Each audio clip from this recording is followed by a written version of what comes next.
Bem-vindo a mais uma aula de português, a 18ª para o 7º e para o 8º ano. Eu chamo-me Teresa Cadete Sampainho e estou aqui para começarmos hoje a perceber que a esperança é a primeira a nascer. Uma inversão da frase a que estás habituado, não é? A esperança é a primeira a nascer e é a esperança que também alimenta os sonhos. Certamente resolveste o desafio, conversaste aí em casa e ficaste a perceber como a realidade dos teus pais, dos teus avós, das pessoas mais velhas era tão diferente da tua. Era impensável no tempo deles haver aquilo que tu tens agora ao teu dispor e que consideras normal. Ora bem, vamos começar a nossa aula com uma canção que se chama Voar e que é cantada pelo Tim, dos Chutes e Pontapés, e por Rui Veloso. Ora, ouve e vê as animações que estão engraçadas.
A música está a acabar e tu percebeste que este sujeito poético, quem nos fala aqui, é alguém que sonhou e que foi impedido de concretizar os seus sonhos, ou porque o país não deixou, ou porque foi a mãe, ou porque foi o doutor.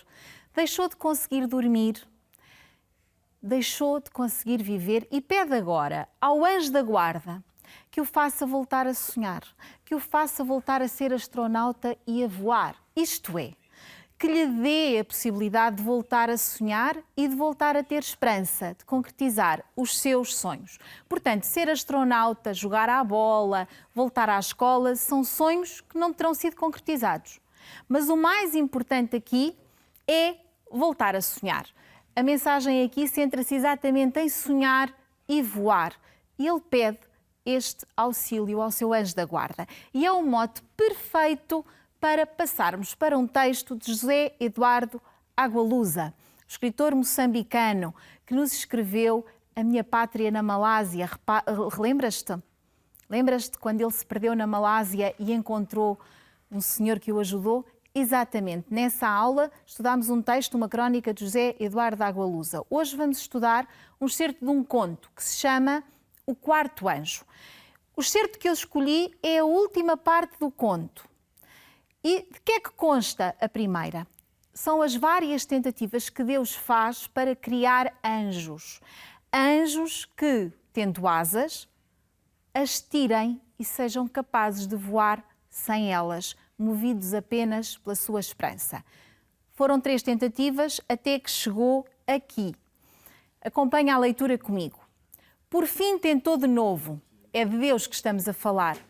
Saiu-lhe à 4ª tentativa um anjo alegre, até um pouco simplório, que gostava sobretudo de cantar e de dançar, artes, aliás, que ele próprio havia inventado. Para voar não parecia possuir grande talento. Todavia, quando Deus lhe sugeriu que tirasse as asas e tentasse voar sem elas, usando o esforço da fé, ele apenas perguntou atordoado: E é possível. Então vamos procurar aqui as expressões que nos ajudam a caracterizar este quarto anjo, esta quarta tentativa. Era um anjo alegre, um pouco simplório, gostava de cantar e dançar, era ele que tinha inventado essas artes, não tinha grande talento para voar e, perante a proposta de Deus, ele fica atordoado, fica impressionado, mas só pergunta, e é possível? Então, em poucas palavras, podemos dizer que era um anjo alegre, um pouco ingênuo, simplório, amante do canto e da dança, criativo, porque foi ele que criou essas artes, não tinha jeito para voar com as asas, era sensível porque se impressionou com a proposta de Deus, ficou atordoado, mas disponibilizou-se porque limitou-se a fazer a pergunta: é possível? Se for, vamos para a frente e vamos ver como é que ele reage a seguir. Depois largou as asas, espreitou o fundo do abismo, fechou os olhos e imaginou que por dentro do seu corpo outras asas se desenrolavam e batiam. Foi com essas, um tanto torto, um outro tanto tonto, que se ergueu no céu. Deus alegrou-se. Depois dele fez muitos outros anjos, legiões e legiões, mas poucos, muito poucos, foram capazes de imitar o número 4. Diz-se que esse anjo sem asas se passeia entre nós como uma espécie de agente secreto, um observador num campo de batalha, uma testemunha incógnita.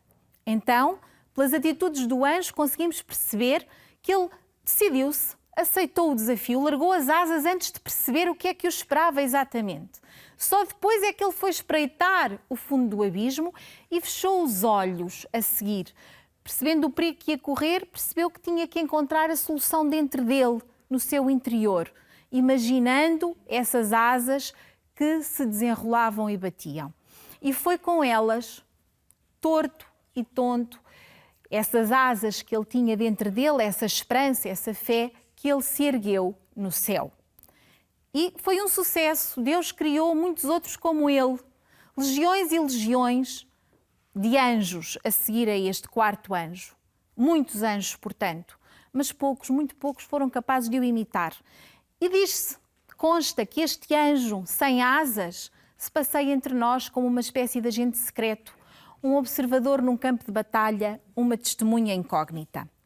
E passamos aqui a verificar que, a partir do comportamento do quarto anjo, percebemos que ele confia, que aceita o desafio, que toma consciência da dificuldade depois de aceitar o desafio e que, enfim, procura e cria interiormente as suas asas. É na sua profundidade, no seu âmago, que ele vai conseguir criar essas asas que encontra, que usa e que lhe permitem voar.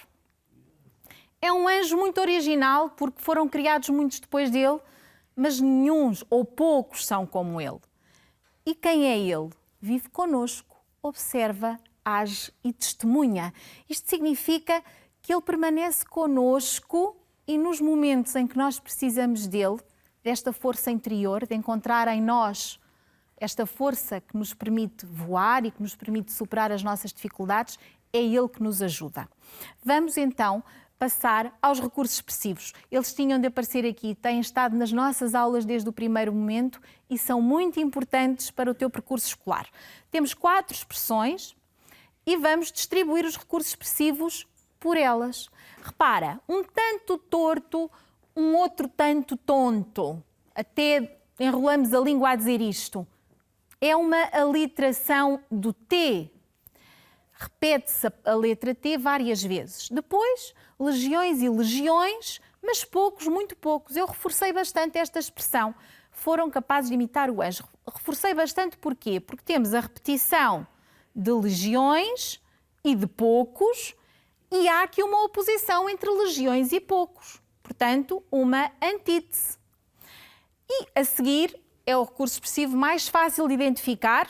Tem o como. Anjo sem asas como uma espécie de agente secreto e, por fim, a metáfora, que recai ali sobre a expressão num campo de batalha. É aqui que se encontra a metáfora. Porquê? Porque campo de batalha refere-se à vida. E vamos verificar qual é o valor destes recursos expressivos. A aliteração mostra-nos a atrapalhação do anjo. a dificuldade que ele teve. Depois, a repetição e a antítese sugerem-nos o quê? Reforçam-nos o quê? A singularidade, a originalidade do quarto anjo. A comparação, a descrição dele. Passa quase despercebido. E a metáfora mostra as dificuldades da vida, que é como um campo de batalha. E avançamos agora para um vídeo realizado por Alice Tzue, um vídeo que foi premiado, é uma curta animação, uma curta-metragem de animação, que eu te convido a ver e depois vamos responder a perguntas como é habitual. Ora vê.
Um vídeo, uma história de superação de alguém que consegue atingir os seus objetivos e ajudar os outros a conseguirem atingir os seus objetivos. Gostaste do vídeo? Ele tem um título Soar, mas é um título um bocadinho vago para nós, não concordas? Tem atenção ao desafio do fim da aula. Vamos então agora resolver algumas questões relacionadas com esta história, esta protagonista que quer criar aparelhos voadores. Então, a primeira pergunta é como é que nós nos apercebemos que ela se dedica há algum tempo a este projeto? E apercebemos disso exatamente porquê? Porque, como vês ali na imagem, há vários rolos de projetos anteriores. Na sua mesa de trabalho também há papéis e alguns até estão amachucados, com desenhos de máquinas voadoras. E o lápis que ela usa para aqueles desenhos e que vai usar para ajudar a sua pequenina amiga aviadora. Então, sistematizando, a menina traz consigo vários desenhos de máquinas voadoras. Na mesa de trabalho há alguns já machucados e o lápis também comprova que é ela a autora daqueles desenhos. A seguir, quais são os diferentes estados de espírito evidenciados pela protagonista ao longo do filme? Se tiveste atenção, percebeste que ela é uma entusiasta, está cheia de esperança, tem vários projetos e tenta levá-los a bom porto. No entanto, vão caindo, os seus aparelhos vão caindo e ela fica desanimada. Está mesmo muito desanimada quando surge aquela pequenina aviadora, que tem, no fundo, um objetivo parecido com o dela, que é voar. E ela volta a entusiasmar-se e vai ajudar essa pequena aviadora a atingir o seu objetivo. Ainda têm um momento de desilusão, entretanto, mas a verdade é que, no fim, conseguem que a pequenina aviadora chegue ao céu e vá cumprir o seu objetivo. Vamos ver a proposta de resposta. A protagonista começa por estar entusiasmada, mas depois, ao ver o avião cair, desanima. Em seguida, fica surpreendida e curiosa com a chegada da pequena aviadora. Até lhe tira uma fotografia. É bem uma protagonista da tua geração. Volta ao entusiasmo inicial para a ajudar e termina feliz por ter atingido os seus objetivos. E afinal, quem é esta pequena aviadora? O que é que ela representa? Ela representa a determinação e a persistência. Ela caiu, a sua máquina estava partida e ela ainda enfrenta a protagonista, que é maior, tentando lutar com ela e vai tentar defender-se, não é bem lutar, defende-se até com o lápis e vai tentar conseguir atingir o seu objetivo e as duas juntas vão fazê-lo. Portanto, ela mostra a importância da determinação. A pequena aviadora representa a esperança de atingir o que se deseja, o que se sonha, aliando a determinação à persistência. Não podemos desistir. A esperança é a primeira a nascer. E avançamos. E agora, a pequena estrela, aquela pequena estrela que ela lá vai pôr no céu e que cintila como que a comunicar com a nossa protagonista, mostra-nos que vale a pena lutar por aquilo que desejamos, não é? Então, esta estrela é sinal de que vale a pena ter esperança e nunca desistir dos seus sonhos. Concordas? Então, avançamos agora na nossa aula com Eugênio de Andrade. É um poeta do século XX português e tu tens aqui as informações que deves procurar para preencher este pequeno bilhete de identidade, visionando o vídeo que te proponho. Os dedos procuram aquecer. O homem do Sul encontrou o Porto, mas nunca deixou de ser do Sul da luz mediterrânica. Eugênio de Andrade nasce em 1923 numa aldeia da Beira Baixa, Póvoa da Atalaia, concelho fundador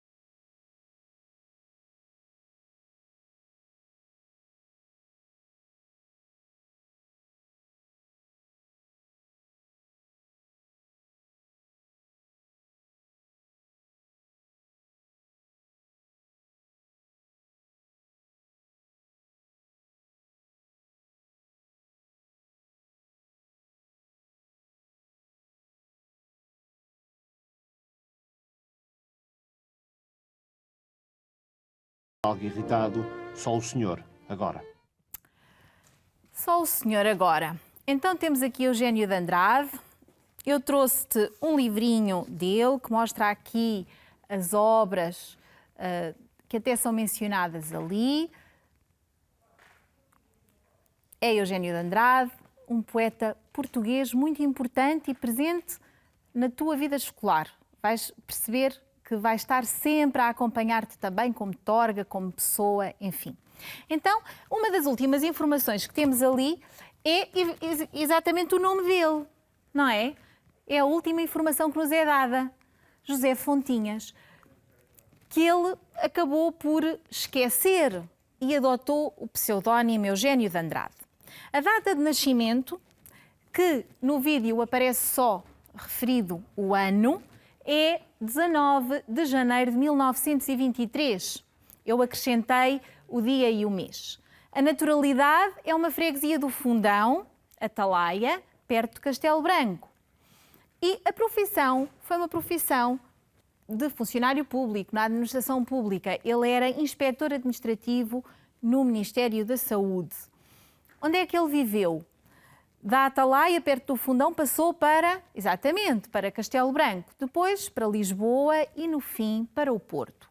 Obras que terá escrito, para além destas que estavam aqui, os primeiros poemas, As Mãos e os Frutos, Os Amantes Sem Dinheiro, escreveu muitas outras, mas tu certamente retiveste estas. As Mãos e os Frutos, Os Amantes Sem Dinheiro e As Palavras Interditas. E é com um poema que ele dedica à esperança que vamos continuar. Acompanha a leitura do poema comigo. Tu és a esperança, a madrugada. Nasceste nas tardes de setembro, quando a luz é perfeita e mais doirada. E há uma fonte crescendo no silêncio da boca mais sombria e mais fechada. Para ti, criei palavras sem sentido, inventei brumas, lagos densos, e deixei no ar braços suspensos ao encontro da luz que anda contigo. Tu és a esperança onde deponho meus versos, que não podem ser mais nada. Esperança minha, onde meus olhos bebem fundo, como quem bebe a madrugada. Então, temos aqui uma segunda pessoa presente em tu és e em nasceste, o uso da segunda pessoa verbal e o pronome pessoal também. E este tu és refere-se exatamente à esperança. Tu és a esperança. Depois temos o eu, o sujeito poético, que usa a primeira pessoa. Também já estás muito habituado a fazer este tipo de exercício nas formas verbais, não é? Ali em criei, inventei, deixei e deponho.